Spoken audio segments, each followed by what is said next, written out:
the OTB Culture Club, brought to you by Now TV. Watch whatever you're in the mood for.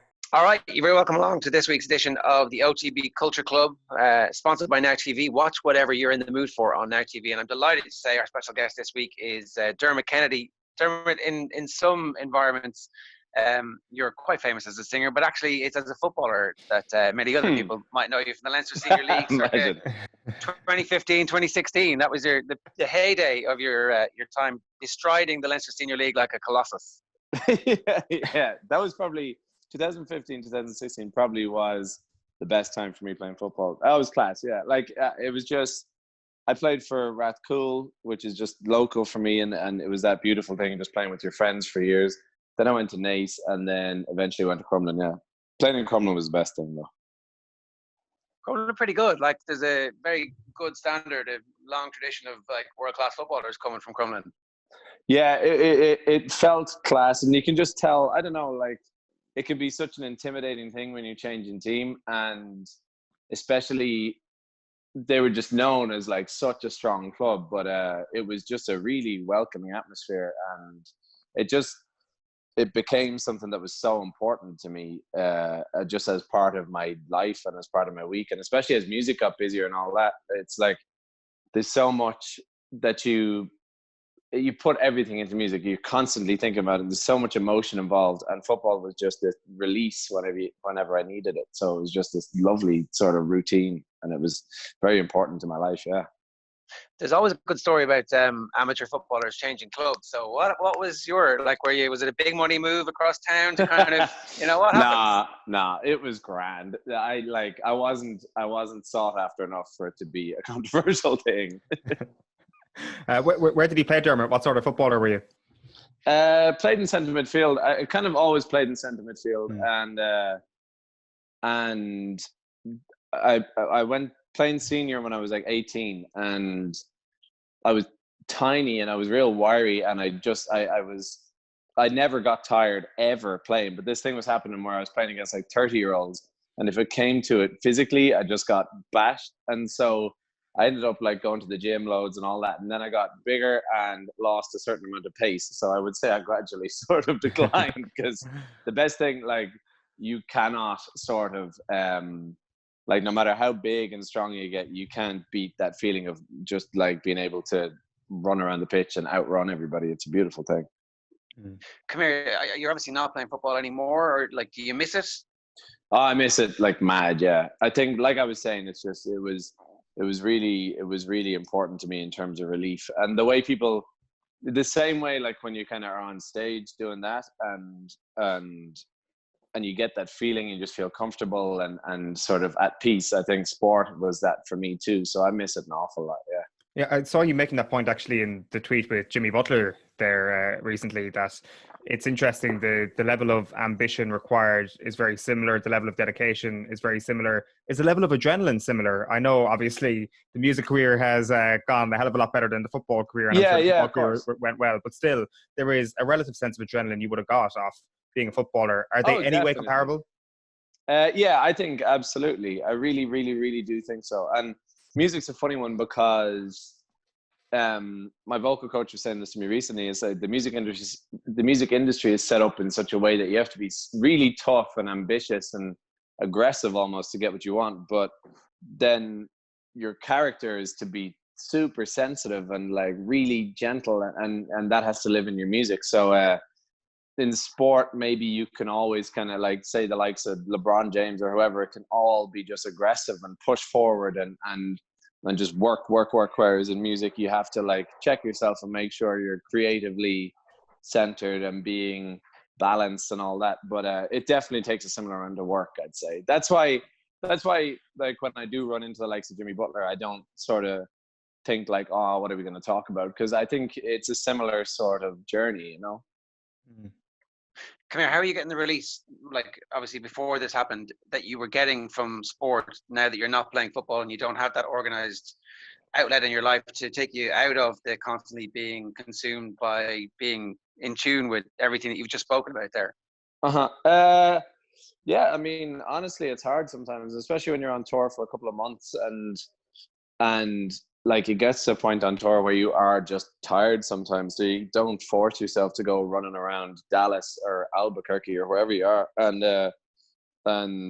you find it. I think you kind of get I think you do get a buildup of not even necessarily anxiety, but just you can find yourself, like, if you don't have that release over a while, it can just be a little bit stressful, I think. But that's why, like, I struggle with just going for a run. I always say that to people, because like nothing compares to playing a match when you're actually competing with people and there's a ball to chase and there's something on the line. I find it mad just kind of going for a run for an hour, you know.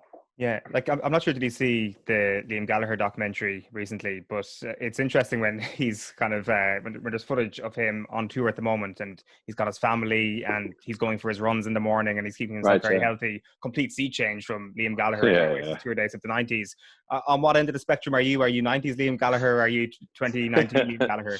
Nah, yeah, I would be closer to 2019. I do. I look after myself, and the schedule is so mad that I think you couldn't do it any other way. There's times when you're playing 4 nights in a row and you're in 4 different cities and there's flights in between and there's promo in between and all that. So I'm definitely on the more boring end of the scale when it comes to partying and all that. But I don't know. I think especially a big thing for me is my voice, keeping on top of that and being able to go out and do it, because I put an awful lot of strain on it. So it is a boring sort of, it's definitely not like the partying lifestyle, but I do think you have to treat it like an athlete almost. If you want to do a good job all the time, I think you have to be quite careful. Yeah, you have to sleep and like you have to be the one that at like straight away after a gig you're like, I'm good, like I'm going to bed. I can't go out to a bar in every city we're in, you know.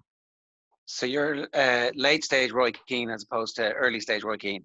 Yeah, that was mental, wasn't it, when he started out? Just in the book and everything. It's just like, yeah, he used to basically go out for drinks and a scrap every time he felt like it, yeah. Nights in the cells where Ferguson would arrive down and get him out and wouldn't say anything to him because, you know, he probably couldn't. If he started talking, he wouldn't have stopped. But there's all sorts of stories. And there's, like, I think some of the best stories didn't even make it into Roy's book. There's other books out there that are worth digging out for that. Okay, one of the things you talked about on social media recently was about embracing the stillness. This is obviously a very unusual time for all of us. You've been playing gigs kind of most nights on Instagram and on various charities' Facebook pages just to help out. And I'm always thinking summertime with the bikes out, pushing our luck, getting wiped out. Days with nothing but laughing loud. Underneath my coat, when you tap my shoulder, hold my hand. Nights with nothing but dark in there. You could be my armor then. Island smiles and cardigans, and nights that we've been drinking in. Here to help you kill all of this hurt that you've been harboring. Confession should be well planned. Oh, that night I'm surely down. No way, I understand. What's important is this evening I will not forget. Purple, blue, orange, red, these colors of feeling. Give me love, I put my heart in it, and I think about it all the time. Lights went out, you will find me kind of struggle not to shine. I still love you though. I still love you though. I still love you. What has this whole experience been like for you?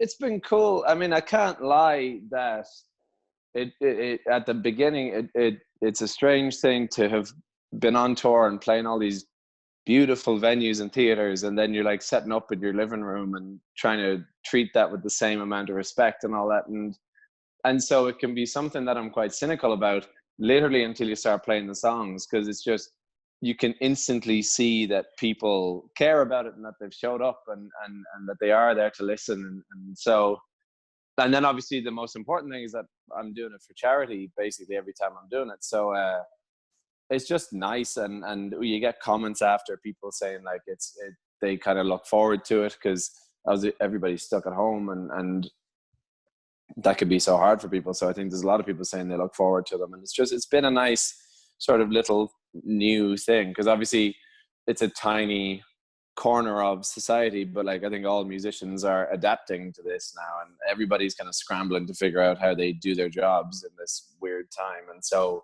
but they've been enjoyable, and if I can help and make people's day slightly easier and raise a bit of money too, I think it's a good thing. Yeah.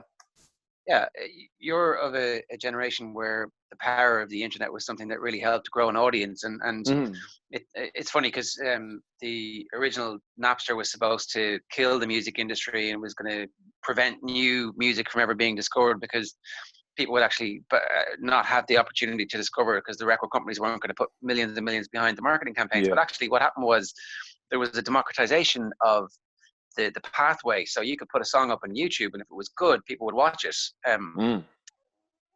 Missing the connection with the audience, I guess, is something though that as somebody who does tour quite a lot, that bit isn't there. But there is the YouTube, and there are the Spotify figures, and there is everything else going on. So what is that like? Oh, 100%. And if there's anywhere, obviously social media and just online presence is an important part of my career, whether I choose to accept it or not. And if anything, when I'm busy on tour and all that, I it's the only place I kind of slow down and maybe fall down slightly, but I never care because I'm doing it in real life. I'm like, I'm not going to post all day today because I have a gig tonight. And like, that is just at the forefront of my mind. But so now, if anything, this kind of gives me a chance to be more present in that way. And yeah, like we've got songs lying around that just songs that didn't make the album. And so now this is the thing, like potentially do we just release a bunch of extra songs? Do we do like a surprise sort of EP or something? I'm not sure, but there's loads of stuff to do. Even Hosier, when he was on the Late the other night, it's like Take Me to Church was his first release, you know, like, and I literally remember Mihal, our drummer, showing it to me in his kitchen and just being like, oh, there's this song I heard, and that was, I think it had a few thousand views, but it just shows you like you can literally have a career just based off something blown up on the internet. It's crazy. It's interesting, actually, Jared, you mentioned Napster there. Like, I'm not sure if either of you have read this, but I'm reading Lizzie Goodman's oral history book on New York post 2001 and the music scene there at the moment. And she touches on that point of Napster and how not only does it bring an audience closer to the artist, it also widens the audience's music tastes dramatically. It's like why you have record labels like DFA Records coming up in New York as a result of that, where they don't pick one genre, they completely spread out. And I think that's been the case in your career as well so far, Dermot. I mean, working with Mike Dean is something interesting. It's something that an artist in your position may not have done 20 years ago, maybe not even 10 years ago. Can you talk through that experience working with somebody who's known for working with Kanye and Tupac and Jay-Z? Yeah, of course. That's really interesting that you say that. And I think that probably does go a long way towards why genres are so loose these days. And like, before you even mentioned Mike Dean, the person that often comes into my head is Travis Scott, because it's obviously this heavy hip hop, but it's so melodic and musical as well. And obviously Mike Dean goes a long way towards making that happen. But yeah, it's just things are kind of looser than ever. And you see like how important James Blake was in the making of Travis Scott's album. It's just everybody, just whoever's creative is invited. And if it's new and if it's fresh, then people want to do it. But working with Mike Dean was cool. Yeah, like you never know what to expect when you're going around LA, like, and there's a new thing in your calendar and you haven't met the person before. You literally just rock up, like get an Uber to an address you don't know where it is, and you just go in and try and do your best. And sometimes it's difficult, but sometimes it's easy. But with him, it was easy. He's the nicest guy, like really is, especially considering he's achieved more than anybody, but he's still, and especially he's achieved so much, but it's still completely about the music, like 100%. I saw the maddest thing. I think it was something like something he's worked on has been released every 7 days for the last 27 years or something. How hard he works is just mental. So it was really cool. And also, like, that was a year and a bit ago probably that I worked with him. And so he certainly didn't know who I was. And he treated me as if I sort of had a giant reputation, you know. I think if you make music, he just cares and he wants to work with you. It's really cool. How does something like that come about? Is that like, I guess it strikes me that you have to be willing yourself to experiment and experience new things, and that speaks to a curiosity, I would suggest, about what else is out there. But how does something like that actually come about in the first place? In terms of how it actually happens, it's just labels getting in touch, but also in terms of me being open to it, yeah, it took me a long time to be willing to work with people. I always had this I'm a big fan of Bon Iver and Hozier and Ben Howard and stuff. And I think those are artists who sort of keep to themselves and do everything themselves. And I always thought like that. And I always loved the idea of recording at home. And I never wanted to share anything with anybody because I was horrified by this idea of like, oh, what if they suggest a certain line of lyric and then I end up on tour for 2 years singing what they thought about. And like, I'll still argue that I definitely write my best lyrics when there's no one else there. It's a strange thing when you're in the studio and you've got 3 hours left and you have to come up with a chorus. And it's like, this isn't how you're supposed to create things, you know? Like, if this doesn't show up in the next 3 hours, like, who cares? Like, it could take 2 weeks. It just doesn't matter. And so I still like working by myself for that reason. But it took me a long time to be open to it. And if younger songwriters ask me now, I'm just like, it's worth the graft for when you finally do get to work with Mike Dean, or you find a lifetime collaborator who does understand what you're doing and you feel completely comfortable in the room with them. It's worth all the weird sessions where you go back to like an Airbnb and you question everything. It is worth that. Yeah, that's good to hear. Okay, just a reminder, everybody, why we're here. It's the OTB Culture Club. It's sponsored by Now TV. Stream award-winning dramas such as Game of Thrones and Parks and Recreation. Dermot, we're asking everybody to bring a piece of culture to this, to explain it to us, to tease it out. We had Rocky 3 was our first one with Andy Lee. Oh, nice. Yeah, it turns out Rocky 3, much underrated film, I think. And, Really? it's well worth a rewatch. It's hilarious, and I'm not sure it always means to be, but I recommend it. You've gone for something classical, I suspect, at this point. We're 20 years on from the release of Gladiator. Why should we put Gladiator in the OTB Culture Club? The general became a slave. The slave who became a gladiator. The gladiator who defied an emperor. Only a famous death will do.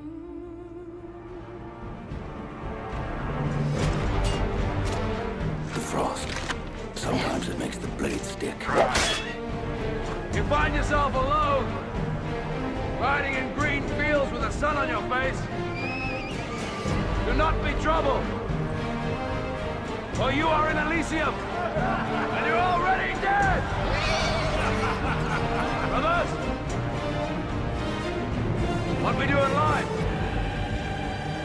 echoes in eternity. Well, it's funny you should say that about Rocky 3 because I watched Gladiator again recently, and it's been my favorite movie forever. So when I was asked about this, I was just like, it's a gimme. Like my answer is always Gladiator. But I watched it recently, and some of the fight scenes, I was just like, oh dear, like it looked old. But it's always been my favorite movie. I think I just love. It's Ridley Scott. And he did Man on Fire too. And Gladiator and Man on Fire to me are kind of similar in the sense that something happens at the beginning and it's this guy's like quest for justice and revenge. And I just think it's a really powerful thing to think.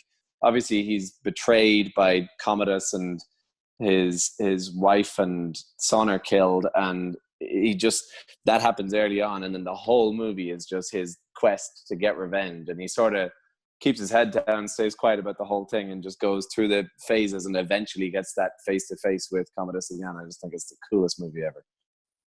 Also, it's set in Italy, and when they go to Rome, I just think I think when you're in Rome, you can really, I feel like you don't get it in many cities, but when you're in Rome, you can almost feel what it would have been like the Pantheon's still there, the Colosseum's still there. Like you can almost imagine what it was like back then, just in terms of landscape and how epic it must have been. So yeah, I love it. Yeah, the Colosseum is one of those few tourist destination things that you do in the world and you come away with your mind blown. It's not like, oh, you've got to go and see this thing and you're like, oh yeah, whatever. But then you go there, you're like, holy shit, this is amazing. Oh man, yeah.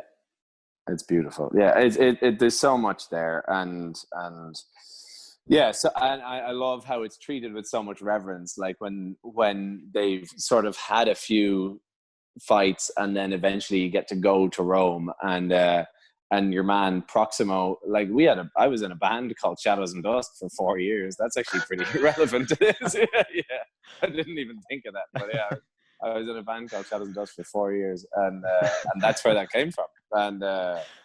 And yeah, the way they go to Rome, and it's just as if it's this incredible, like, this is the pinnacle of their lives. I think it's crazy.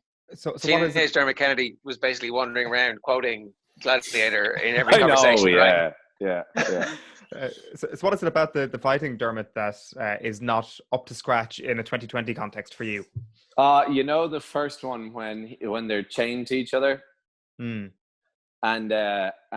he's with that guy that he's kind of like got this friendship with, and I don't know, it looked a little bit like, it just looked like basic or something. These days it would just be the most incredible thing. It looked like it was made 20 years ago. That's all.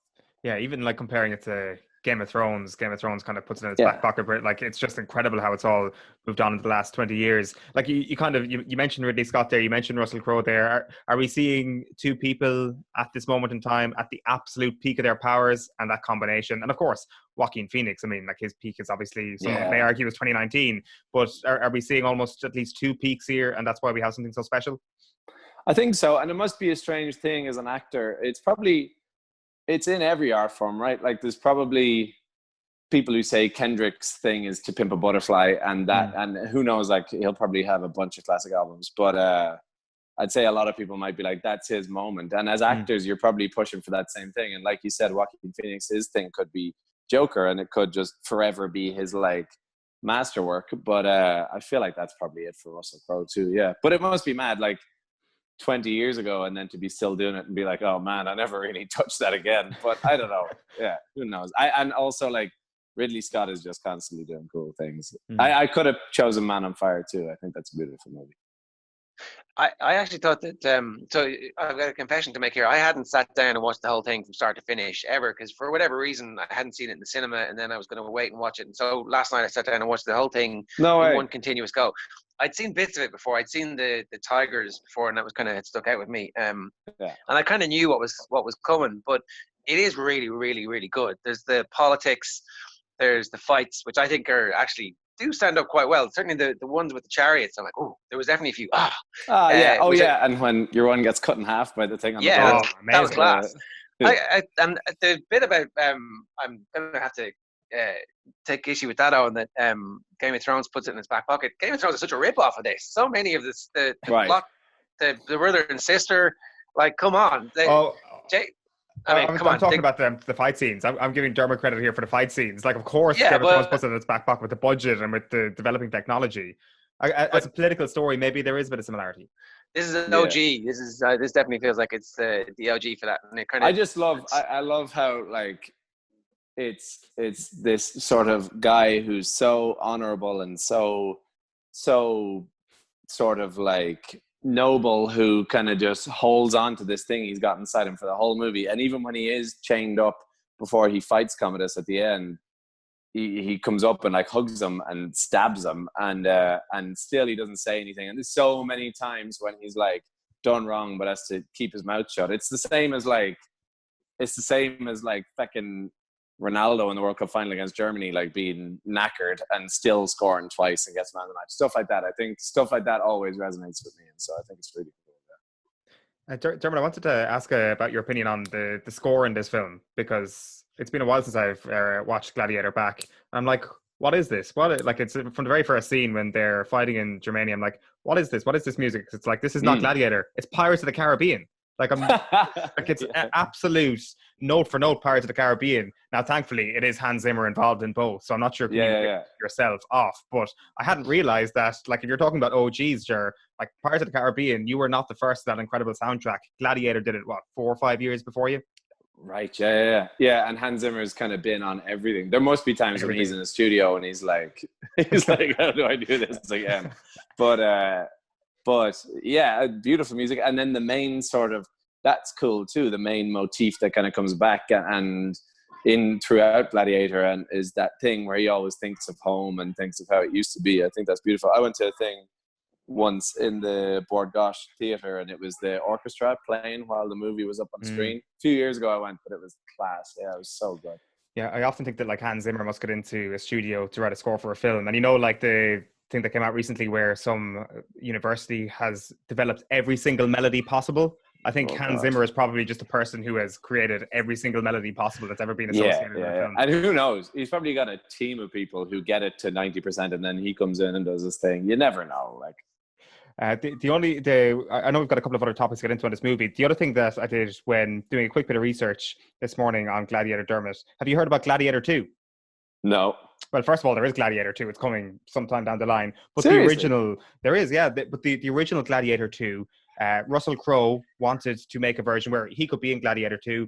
And I don't know why he did this, but he asked one Nick Cave to make Gladiator 2 or to write the screenplay for Gladiator 2. So obviously two Aussies, they're probably friends. And Nick Cave writes this entire thing. And he's like, you do know your character is dead in this? And he's like, yeah, go on, still write it. So Nick Cave writes this in the afterlife where Maximus comes back to life, where his family comes back to life. Like there's a BBC article done on this where then the character then starts time traveling, where he goes through the battle through the centuries and the Crusades and the World Wars in Vietnam, and then finally in the Pentagon, something resembling X-Men Origins. And Russell Crowe is like, nah, mate, I don't like it, and I got shelved. So like Nick Cave is sitting on a potential blockbuster. How could you like it? Yeah, that's like Russell Crowe in South Park. Did you ever see that? Yeah, what a classic fighting around the world thing. Yeah.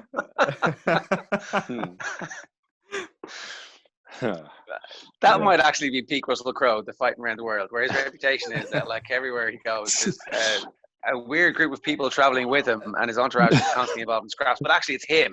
They're the ones dragging so out of the bad that when he goes to the hospital and everything, it's so bad.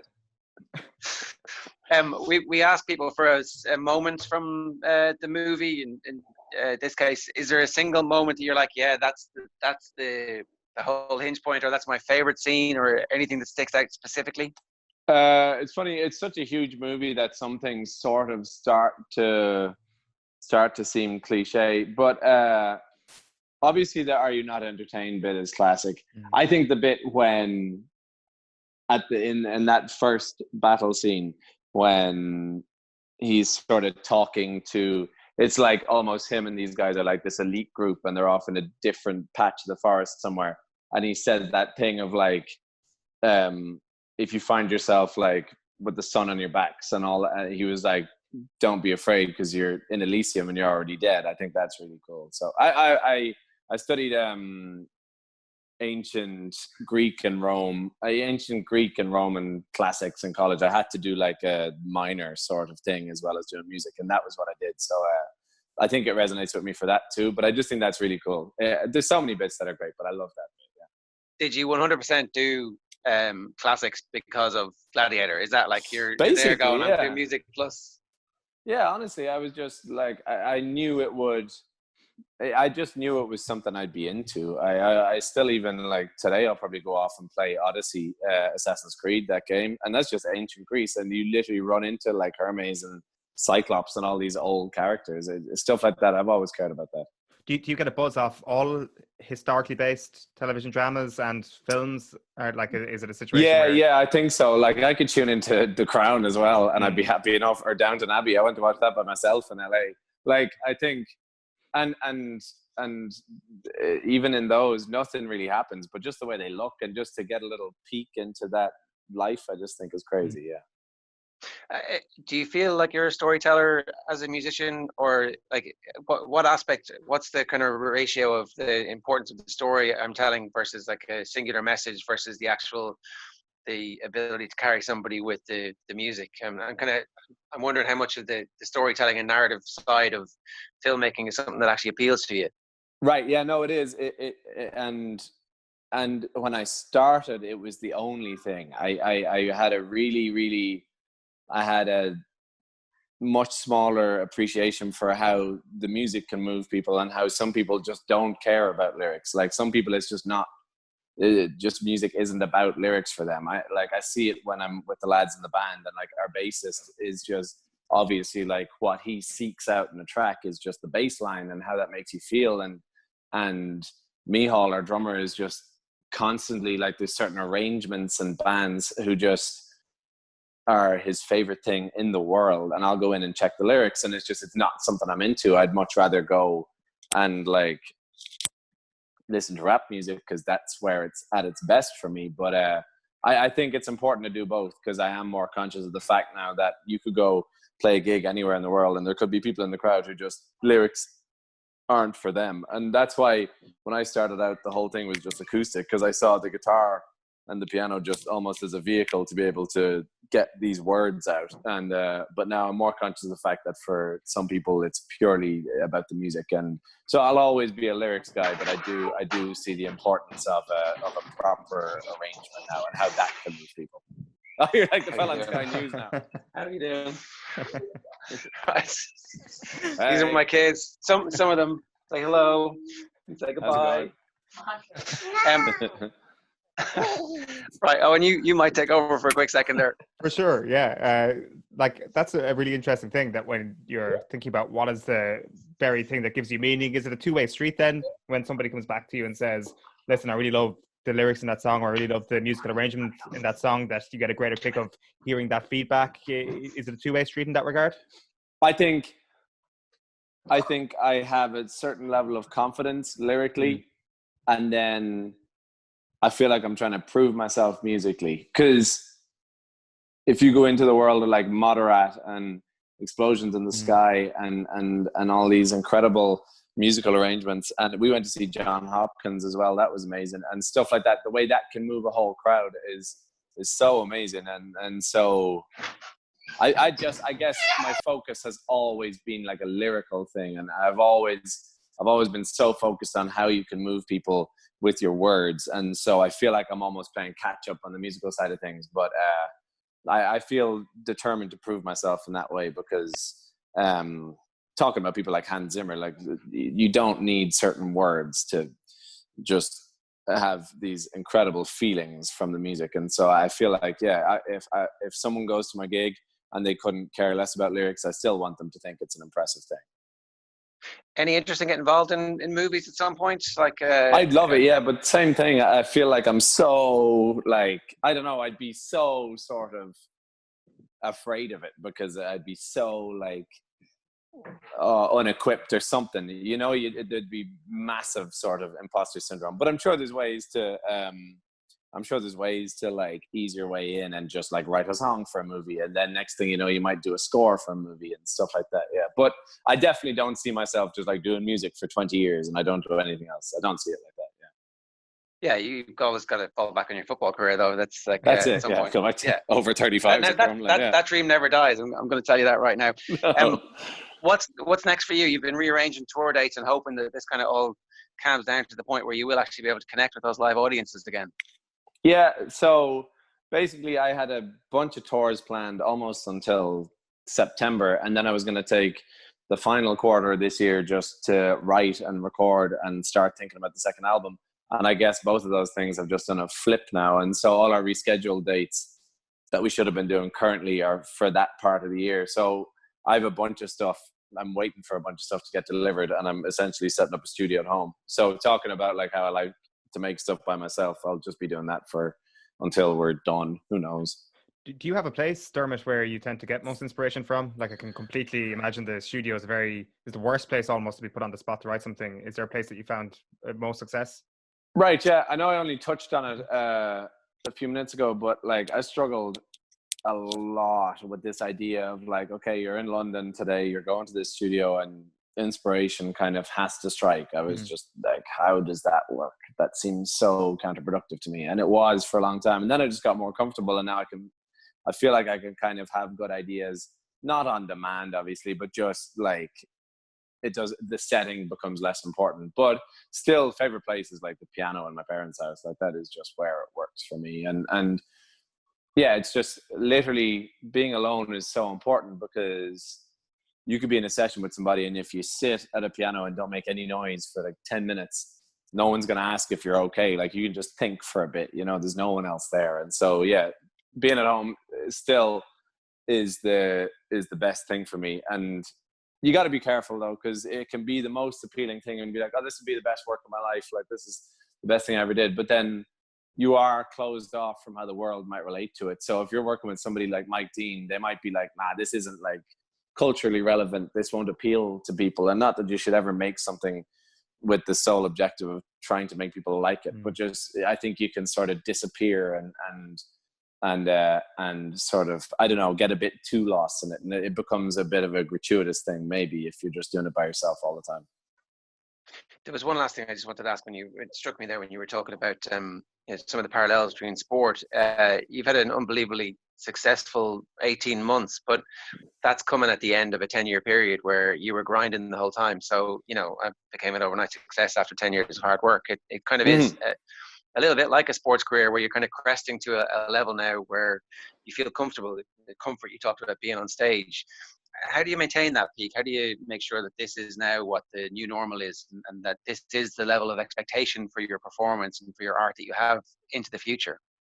Yeah, and you certainly don't want to be the guy who comes out with the second album and everyone's just like, oh, he just is going to do the same thing like 5 times. And I think we've left it in a good place off the first album. I think there's enough sort of ballads and enough acoustic stuff balanced out with like hip hop production, programmed drums and all that. So I feel like it's in a place where we could take it either way.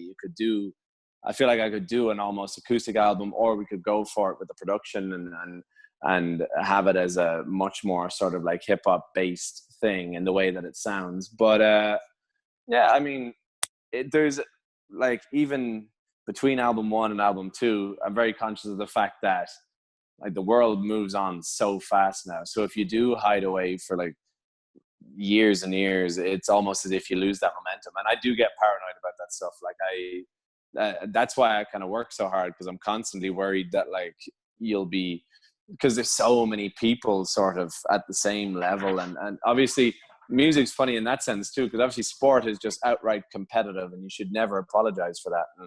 And you never feel bad about like competing against people. But then music is like, it's based on love and collaboration and sensitivity. So it's like, there shouldn't be that aggression, but it just does exist. Like it does. Like I'm well aware of the fact that there's a million guys with guitars trying to do the same thing. So I guess that's what pushes me forward. But yeah, you just keep working, try and do the best stuff. Absolutely. Is there a way that you're leaning then, kind of as a final question, is it going to be more acoustic? Is it going to be more produced? I guess the next couple of weeks are actually going to be a really important part of that question. No, I think the stripped back song will always be very important to me. And if I ever forget how important that is to me, I feel like I've lost my way a little bit, because that's why I started doing it, like because of Glenn Hansard and because of like Foy Vance and artists like that. That's why I wanted to do it in the first place. And that storytelling thing we were talking about. So if I ever lose sight of that, then I think that's a bad thing. But it's as easy as you could have an album that's fleshed out and is a total sort of like creative risk almost. And then as long as I've got one ballad in there, I'll be happy out. I feel like I've ticked that box, for want of a better phrase, but I feel like I'll have sort of like satisfied that part of me. So no, I really don't know. We'll see. I'm in a place where I'm not even thinking about the second album. I know I'll have to soonish, but like currently I'm just making music to make it. Yeah, it's not a bad situation to find yourself in. Look, you've been great with your time, Dermot, and I think we can all agree that Gladiator, it's kind of a 10 out of 10 movie, right? There's no ifs, ands, or buts. It was a safe choice, wasn't it? Yeah, but it was a good one. It was a good one, and I'm delighted to sit down and watch the whole thing from start to finish. So I would recommend, if anybody hasn't seen the whole thing from start to finish, they do it. Well, listen, best of luck. We'll be following you on all your social channels, and whatever comes next, I'm sure it's going to be successful. Dermot Kennedy, thanks Jen, thanks very much for joining us on OTB Culture Club, sponsored by Now TV. Stream award-winning dramas such as Game of Thrones and Parks and Recreation. You can also get Inside Out and Toy Story 4, Grey's Anatomy, and Curb Your Enthusiasm as well. We're going to take a quick break. We'll be back after this. The OTB Culture Club, brought to you by Now TV. Watch whatever you're in the mood for.